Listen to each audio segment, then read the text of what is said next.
nchi inachezewa, hakuna anayejali maisha yako. Ndio maana leo rais wa nchi Gwajima anazungumza kuhusu uhai wa watu.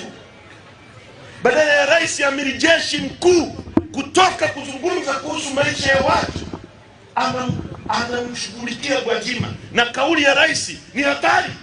Ndio maana Lissu, Magufuli aliposema amekasirishwa na Lissu, kesho yake Lissu alishambuliwa kwa risasi. Kauli ya rais ni kauli ambayo inaweza kuleta madhara makubwa sana. Inakuaje watu wanatekwa, mtu wa kwanza, mtu wa pili, mtu wa tatu, mtu wa nne, mtu wa 10, mtu wa 20 wanatekwa? Binadamu, ndugu zangu, halinganishwi na kitu chochote. Binadamu ni kiumbe alioumbwa na Mwenyezi Mungu. Gari tunayotumia hii ni wazo la binadamu mmoja. Ndege inayoruka angani ni wazo la mtu mmoja. Leo amepotea Deusdedit Soka, kijana wa miaka 25 wa Chadema.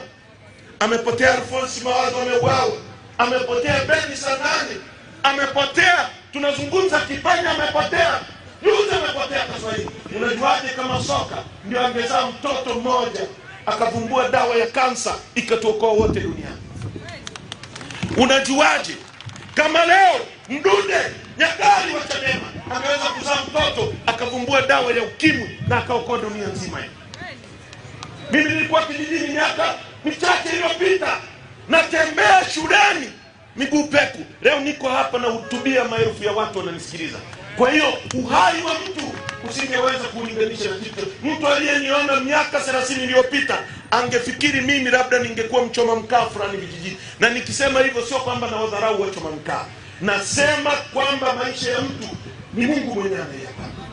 Unawezaje kuruhusu mtu anauawa kwa sababu ameandika kwenye mtandao? Tunachohitaji, tunachoomba kwenu ni mtunge mkono. Tunaomba Moshi mtunge. Tubadilishe nchi hii. Tuna uwezo.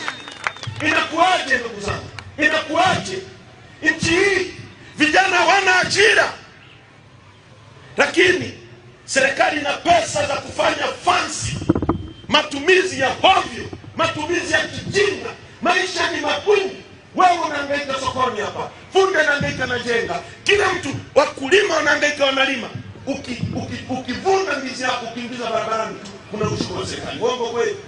Baada ya nusu saa hizo fedha zikiingia kwenye mfuko wa serikali zinageuka kuwa fedha za Samia, fedha za mama.